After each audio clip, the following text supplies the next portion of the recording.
ਸਤਨਾਮ ਵਾਹਿਗੁਰੂ ਸਾਹਿਬ ਜੀ। ਸਤਨਾਮ ਸ੍ਰੀ Waheguru JIO. Satnam ਸ੍ਰੀ ਵਾਹਿਗੁਰੂ ਜੀ।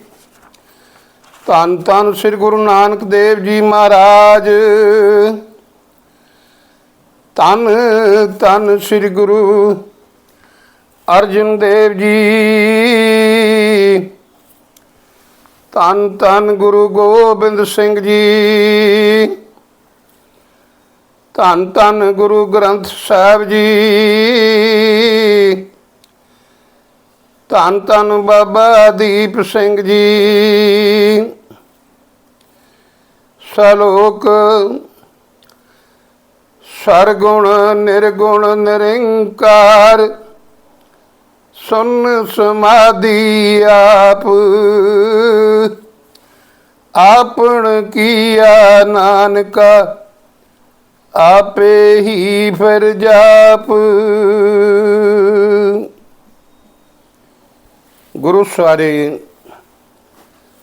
ਸਤ ਸੰਗੀ ਜਨੋ, ਵਾਹਿਗੁਰੂ ਜੀ ਕਾ ਖਾਲਸਾ ਵਾਹਿਗੁਰੂ ਜੀ ਕੀ ਫਤਿਹ। ਸਤਿਗੁਰੂ ਗ੍ਰੰਥ ਸਾਹਿਬ ਜੀ ਦੀ ਕਿਰਪਾ ਮਿਹਰ ਸਦਕਾ ਕੱਲ੍ਹ ਆਪਾਂ ਜੋ ਸਹਿਜ ਪਾਠ ਸ੍ਰੀ ਗੁਰੂ ਗ੍ਰੰਥ ਸਾਹਿਬ ਜੀ ਦਾ ਵਿਆਖਿਆ ਸਮੇਤ ਆਰੰਭ ਕੀਤਾ ਹੋਇਆ ਹੈ। ਕੱਲ੍ਹ ਆਪਾਂ 280 ਅੰਗ ਤੱਕ ਪਾਠ ਕੀਤਾ ਸੀ। ਅੱਜ ਸਤਿਗੁਰੂ ਇਸ ਤੋਂ ਅੱਗੇ ਦੀ ਸੇਵਾ ਲੈਣ। ਗੁਰੂ ਸਾਰੀ ਸਾਧ ਸੰਗਤ ਜੀਓ, ਇਹ ਸਭ ਕੁਝ ਤਾਂ ਹੀ ਹੋ ਸਕਦਾ ਹੈ ਜੇ ਸਾਧ ਸੰਗਤ ਕਿਰਪਾ ਕਰੇ, ਸਿਰ 'ਤੇ ਮਿਹਰ ਭਰਿਆ ਹੱਥ ਰੱਖੇ, ਦਾਸਰੇ ਨੂੰ ਅਸੀਸ ਦੇਵੇ। ਇਸ ਲਈ ਸੰਗਤ ਜੀ ਕਰੋ ਜੀ ਕਿਰਪਾ, ਦਿਓ ਜੀ ਦਾਸ ਨੂੰ ਅਸੀਸ। ਸਿਰ 'ਤੇ ਰੱਖੋ ਜੀ ਮਿਹਰ ਭਰਿਆ ਹੱਥ, ਤੇ ਸਾਰੇ ਆਖੋ ਜੀ ਧੰਨ ਧੰਨ ਸ੍ਰੀ ਗੁਰੂ ਗ੍ਰੰਥ ਸਾਹਿਬ ਜੀ। ਧੰਨ ਧੰਨ ਸ੍ਰੀ ਗੁਰੂ ਗ੍ਰੰਥ ਸਾਹਿਬ ਜੀ। ਧੰਨ ਧੰਨ ਸ੍ਰੀ ਗੁਰੂ ਅਰਜਨ ਦੇਵ ਮਹਾਰਾਜ। ਧੰਨ ਧੰਨ ਸ੍ਰੀ ਗੁਰੂ ਅਰਜਨ ਦੇਵ ਮਹਾਰਾਜ। ਧੰਨ ਧੰਨ ਬਾਬਾ ਦੀਪ ਸਿੰਘ ਜੀ। ਧੰਨ ਧੰਨ ਬਾਬਾ ਦੀਪ ਸਿੰਘ ਜੀ। ਸਤਨਾਮ ਸ੍ਰੀ ਵਾਹਿਗੁਰੂ।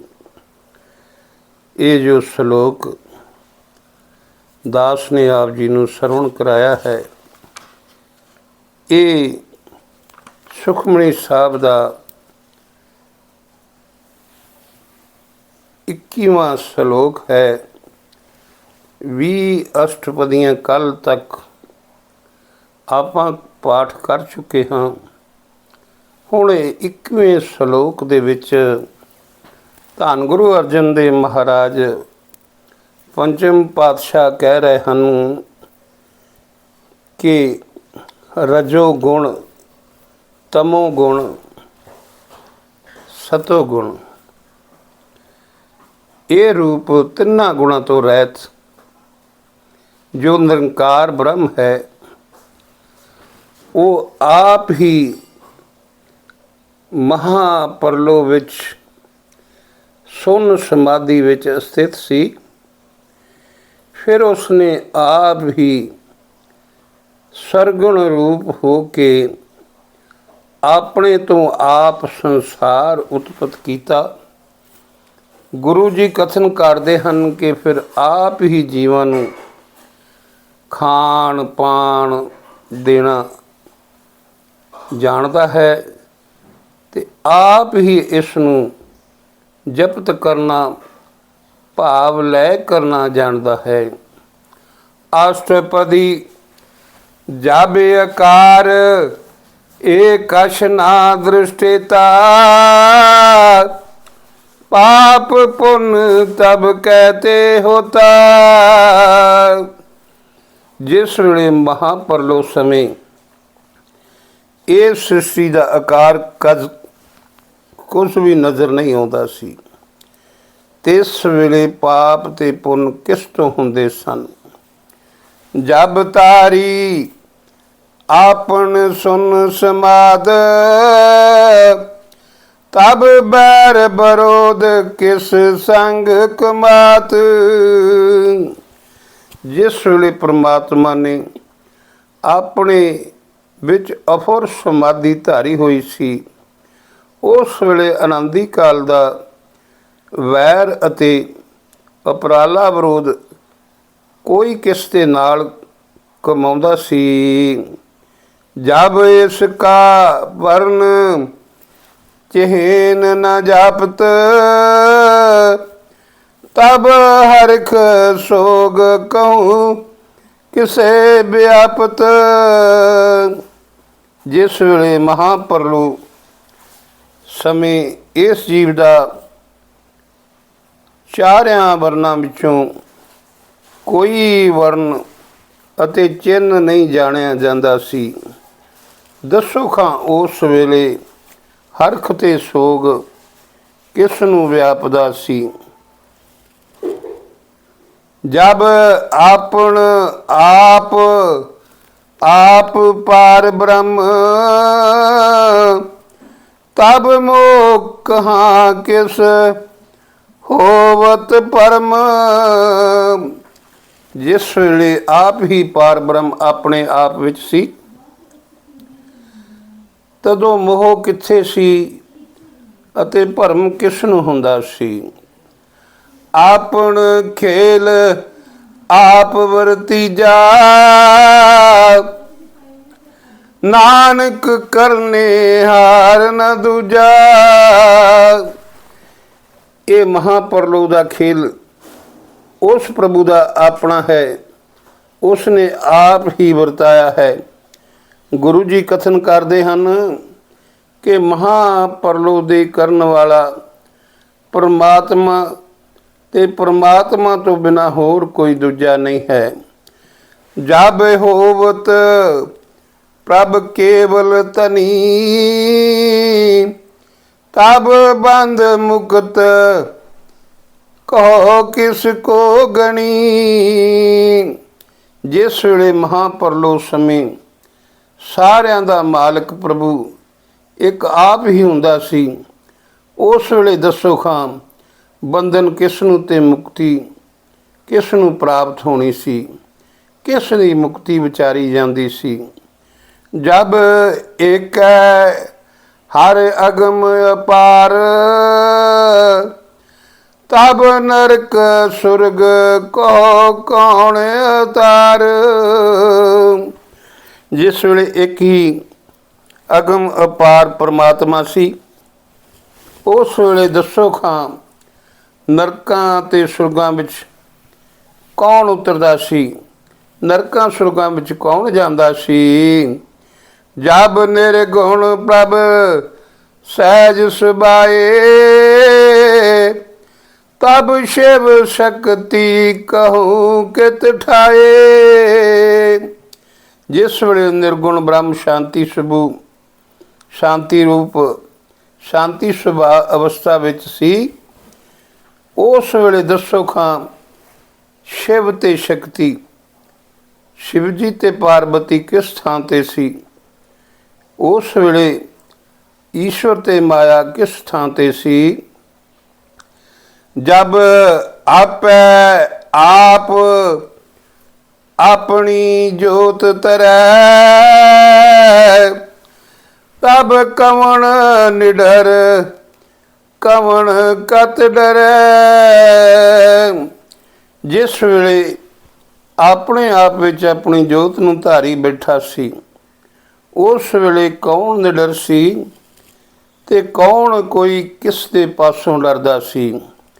ਆਪਣ ਚਲਤ ਆਪ ਕਰਨੇ ਹਾਰ, ਨਾਨਕ ਠਾਕਰ ਅਗਮ ਅਪਾਰ। ਮਹਾਂਪਰਲੋ ਰੂਪ ਆਪਣੇ ਚਰਿੱਤਰ ਨੂੰ ਉਹ ਪ੍ਰਮਾਤਮਾ ਆਪ ਹੀ ਕਰਨ ਵਾਲਾ ਸੀ। ਗੁਰੂ ਜੀ ਕਥਨ ਕਰਦੇ ਹਨ ਕਿ ਉਹ ਠਾਕਰ ਮਨ ਬਾਣੀ ਕਰਕੇ ਅਗੰਮ ਹੈ ਤੇ ਅਪਾਰ ਬੇਅੰਤ ਗੁਣਾ ਵਾਲਾ ਹੈ। ਅਬਨਾਸੀ ਸੁਖ ਆਪਣ ਆਸਣ, ਤੈ ਜਨਮ ਮਰਨ ਕਉ ਕਾ ਬਨਾਸਨ। ਜਿਸ ਵੇਲੇ ਸੁਖ ਸਰੂਪ ਅਬਨਾਸੀ ਪ੍ਰਮਾਤਮਾ ਆਪਣੀ ਮਹਿਮਾ ਵਿੱਚ ਆਪ ਸਥਿਤ ਸੀ, ਤੇ ਇਸ ਵੇਲੇ ਦੱਸੋ ਖਾਂ ਜਨਮ ਮਰਨ ਵਿੱਚ ਕਿਸ ਦਾ ਨਾਸ਼ ਹੁੰਦਾ ਸੀ, ਕੌਣ ਜੰਮਦਾ ਸੀ ਤੇ ਕੌਣ ਮਰਦਾ ਸੀ। ਜਬ ਪੂਰਨ ਕਰਤਾ ਪ੍ਰਭ ਸੋਏ, ਤਬ ਜਮ ਕੀ ਤਰਾਸ ਕਹੋ ਕਿਸ ਹੋਏ। ਜਿਸ ਵੇਲੇ ਪ੍ਰਭੂ ਆਪ ਕਰਤਾ ਆਪਣੀ ਮਹਿਮਾ ਵਿੱਚ ਆਪ ਪੂਰਨ ਸੀ, ਤੇ ਇਸ ਵੇਲੇ ਦੱਸੋ ਖਾਂ ਜਮਾਂ ਦਾ ਡਰ ਕਿਸ ਨੂੰ ਸੀ, ਜਮਾਂ ਦਾ ਖੌਫ ਕਿਸ ਨੂੰ ਹੁੰਦਾ ਸੀ। ਜਬ ਅਵਗਤ ਅਗੋਚਰ ਪ੍ਰਭੂ ਏਕਾ, ਤਬ ਚਿਤਰ ਗੁਪਤ ਕਿਛ ਪੂਛਤ ਲੇਖਾ। ਜਿਸ ਵੇਲੇ ਪ੍ਰਮਾਤਮਾ ਅਵਗਤ ਅਗੋਚਰ ਇੱਕ ਆਪ ਹੀ ਸੀ, ਤੇ ਇਸ ਵੇਲੇ ਚਿੱਤਰ ਗੁਪਤ ਕਿਸ ਦੇ ਪਾਸੋਂ ਲੇਖਾ ਪੁੱਛਦੇ ਸਨ, ਕਿਸ ਦੇ ਪਾਸੋਂ ਹਿਸਾਬ ਮੰਗਦੇ ਸਨ। ਜਬ ਨਾਥ ਨਿਰੰਜਨ ਅਗੋਚਰ ਗਾਦੇ, ਤਬ ਕੌਣ ਛੁਟੇ ਕੌਣ ਬੰਧਨ ਬਾਧੇ। ਜਿਸ ਵੇਲੇ ਮਾਇਆ ਤੋਂ ਰਹਿਤ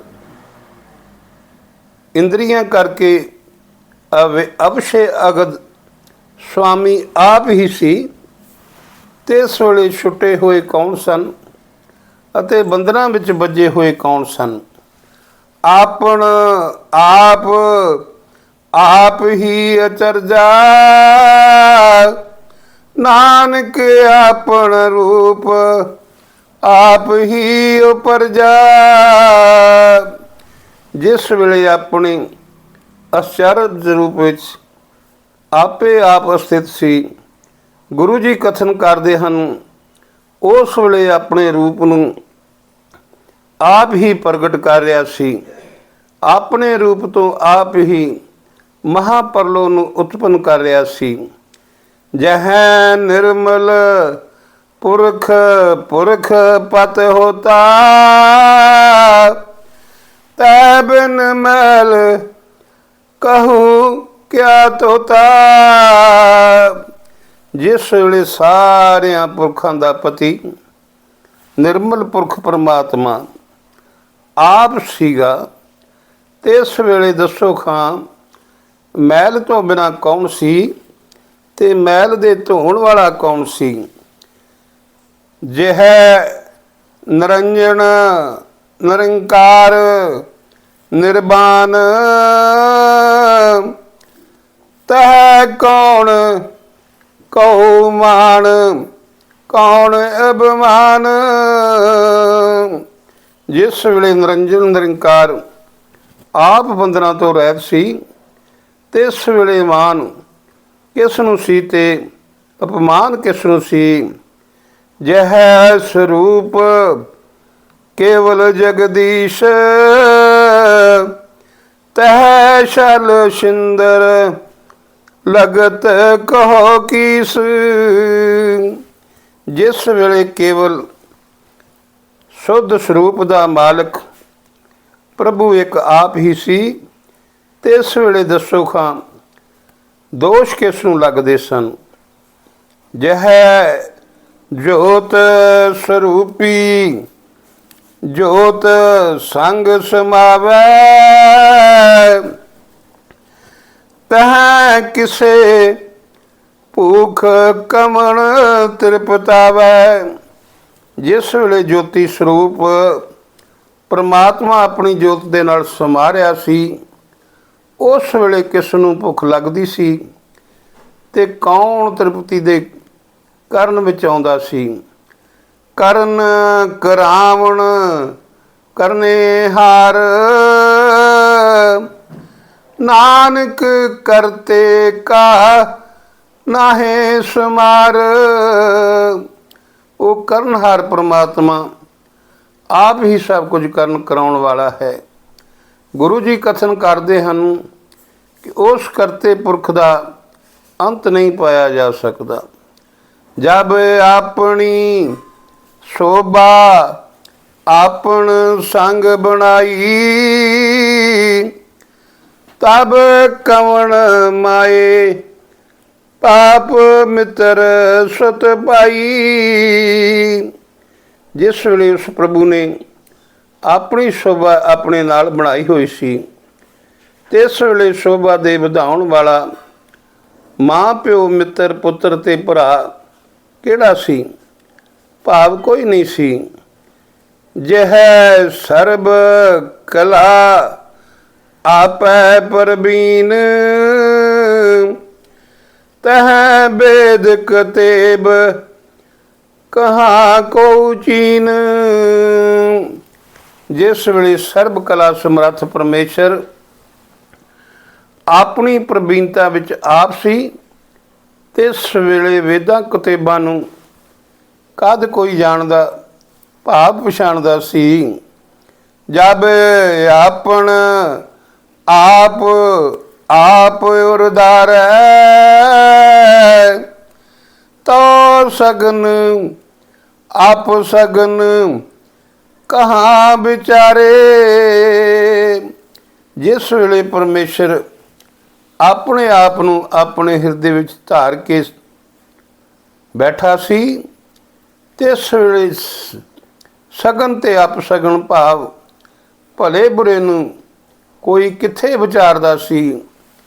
ਜਿਹ ਆਪਣ ਊਚ ਆਪਣ ਆਪ ਨੇਰਾ, ਤਹ ਕੌਣ ਠਾਕਰ ਕੌਣ ਕਹੀਐ ਚੇਰਾ। ਜਿਸ ਵੇਲੇ ਪਰਮਾਤਮਾ ਆਪਣੇ ਆਪ ਦੇ ਵਿੱਚ ਆਪ ਸਥਿਤ ਸੀ, ਤੇ ਇਸ ਵੇਲੇ ਸੁਆਮੀ ਕੌਣ ਸੀ ਤੇ ਚੇਲਾ ਭਾਵ ਦਾਸ ਕੌਣ ਸੀ। ਬਿਸਮਦ ਬਿਸਮਨ ਬਿਸਮ ਰਹਿ ਬਿਸਮਾਦ,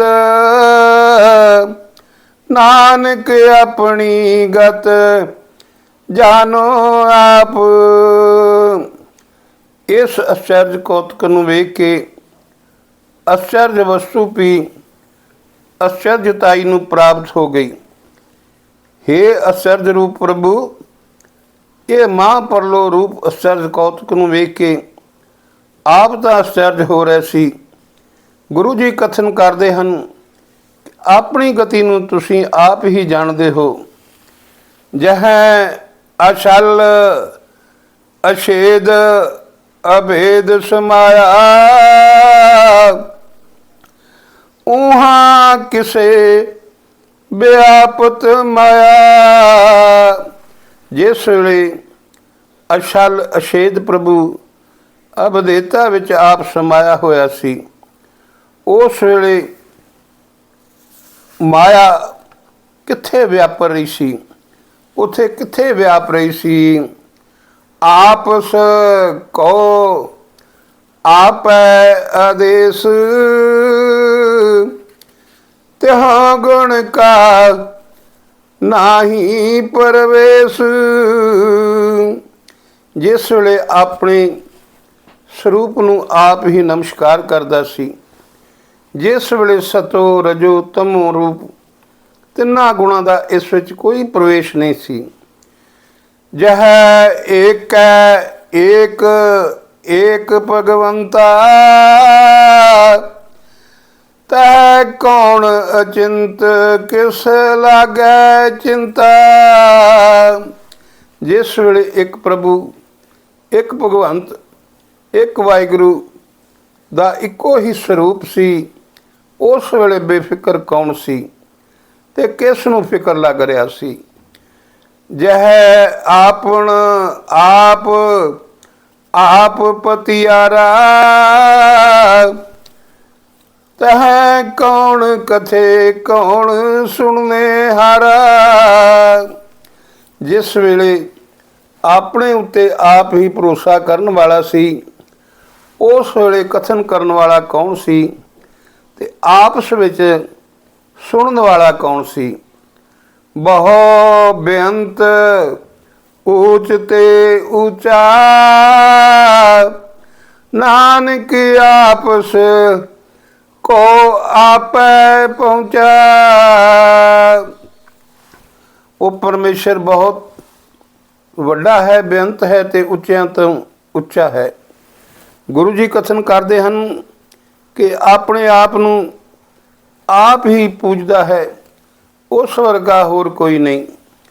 जह आप रचियो पर पंच आकार, तह गुण मैं कीनो विस्तार।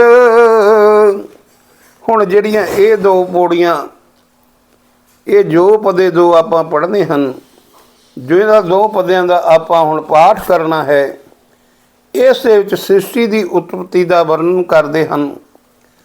ਕਹਿੰਦੇ ਹਨ ਕਿ ਜਿਸ ਵੇਲੇ ਜੀਵਾਂ ਦੇ ਕਰਮ ਫਲ ਦੇਣ ਨੂੰ ਉਦੇ ਹੋਏ, ਤਿਸ ਵੇਲੇ ਪਰਮਾਤਮਾ ਨੇ, ਪਰਮੇਸ਼ਰ ਨੇ ਆਪ ਹੀ ਸ੍ਰਿਸ਼ਟੀ ਦਾ ਆਕਾਰ ਰਚਿਆ। इसका सारा सारा सतो गुण, रजो गुण, तमो गुण तिना गुणा विच कीता है। पाप पुण्य तह पई कहावत, कोई नरक को नरक को सुरग बशावत। तिस वेले पाप पुन्ना की कहानी शुरू हो गई कि अशुभ कर्म के करन नाल पापां की उत्पत्ति हुंदी है अते चंगे कर्म करन दे नाल पुन्ना की उत्पत्ति हुंदी है। उन्हां पापां पुन्ना द्वारा ही कोई नरकां नूं जांदा है ते कोई स्वर्गां नूं चाउण लग पै। आल जाल माया जंजाल, हऊँ मैं मोह परम पै पार। घर दे जाल ते माया दे जंजाल पैने शुरू हो गए। हंगता ममता मोह भरम ते पापां दे भार वधने शुरू हो गए। दुख सुख मान अपमान अनक प्रकार कि ओ बखियान। किसे नूं दुख, किसे नूं सुख, किसे नूं मान ते किसे नूं नरादर प्राप्त होना शुरू हो गया। जिसका विख्यान कथन अनेक तरह नाल कीता जाता है। आपन खेल आप कर देखे, खेल संकोचे तो नानक एक। ये जिहड़ा जगत है, जिहड़ा ये पसारा है जगत का, ये सारा उस परमात्मा का अपना खेल है। इस खेल नूं वाहिगुरू आप ही करता है ते आप ही वेखदा है। इत्थे गुरु जी कथन करते हैं कि जिस वेले अपने खेल नूं संकोच लैंदा है, भाव अपनी खेड नूं समेट लैंदा है, तां फिर एक दा एक हो जाता है। जह अवगत भगत तह आप, जह पसरे पासार संत प्रताप। इस जगह कठिन प्राप्ति वाला परमेश्वर आप है। उत्थे ही उसके भगत हैं। जिथे उसके भगत बैठे हैं, उत्थे वो आप परमेश्वर आ जाता है। जिथे भी जितना को पसारा पसारिया है, तथा संतां दा ਸੰਤਾਂ ਦੇ ਪ੍ਰਤਾਪ ਵਧਾਉਣ ਵਾਸਤੇ ਪਸਾਰਿਆ ਹੈ। ਦੋਹੂ ਪਾਖ ਕਾ ਆਪੈ ਧਨੀ, ਉਨਕੀ ਸ਼ੋਭਾ ਉਨਹੂ ਬਣੀ। ਲੋਕ ਪਰਲੋਕ ਭਗਤ ਅਭਗਤ ਰੂਪ ਦੋਹਾਂ ਪੱਖਾਂ ਦਾ ਉਹ ਆਪ ਹੀ ਮਾਲਕ ਹੈ। ਉਸ ਪਰਮੇਸ਼ਰ ਦੀ ਸ਼ੋਭਾ ਉਸ ਨੂੰ ਹੀ ਸ਼ੋਭ ਰਹੀ ਹੈ, ਉਸ ਨੂੰ ਹੀ ਬਣ ਰਹੀ ਹੈ। ਆਪੇ ਕੌਤਕ ਕਰੇ ਆਨੰਦ ਚੋਜ, ਆਪੇ ਰਸ ਭੋਗਨ ਨਿਰਜੋਗ। ਜਿਹੜੇ ਕੌਤਕ ਕਰਦਾ ਹੈ ਉਹ ਆਪ ਹੀ ਪਰਮੇਸ਼ਰ ਕਰਦਾ ਹੈ। ਜਿਹੜੇ ਸੰਸਾਰ ਨੂੰ ਕੌਤਕ ਕਰਕੇ ਦਿਖਾਉਂਦਾ ਹੈ ਉਹ ਪਰਮੇਸ਼ਰ ਆਪ ਹੀ ਆਨੰਦਪੂਰਵਕ ਹੋ ਕੇ ਕਰਦਾ ਹੈ। ਅਚਰਜ ਕੌਤਕਾਂ ਨੂੰ ਕਰਦਾ ਹੈ, ਆਪ ਹੀ ਰਸਾਂ ਨੂੰ ਭੋਗਦਾ ਹੈ ਤੇ ਆਪ ਹੀ ਇਹਨਾਂ ਰਸਾਂ ਤੋਂ ਨਿਰਬੰਧ ਭਾਵ ਅਸੰਗ ਹੈ। ਜਿਸ ਭਾਵੈ ਤਿਸ ਆਪਣ ਨਾਇ ਲਾਵੈ, ਜਿਸ ਭਾਵੈ ਤਿਸ ਖੇਲ ਖਿਲਾਵੈ। ਭਾਵ ਕਿ ਜਿਸ ਨੂੰ ਚਾਹੁੰਦਾ ਹੈ, ਜਿਸ ਭਾਵੇ ਜਿਸ ਨੂੰ ਚਾਹੁੰਦਾ ਹੈ ਉਸ ਨੂੰ ਉਹ ਪਰਮੇਸ਼ਰ ਆਪਣਾ ਨਾਮ ਜਪਣ ਵਿੱਚ ਲਾ ਲੈਂਦਾ ਹੈ। ਜਿਸ ਨੂੰ ਚਾਹੁੰਦਾ ਹੈ ਉਸ ਨੂੰ ਸੰਸਾਰ ਦੀ ਖੇਡ ਵਿੱਚ ਖਿਡਾਉਂਦਾ ਹੈ। ਬੇਸ਼ੁਮਾਰ ਅਥਾ ਅਗਨਤ ਅਤੁਲੇ, ਜਿਉ ਬੁਲਾਵੋ ਤਿਉ ਨਾਨਕ ਦਾਸ ਬੋਲੇ।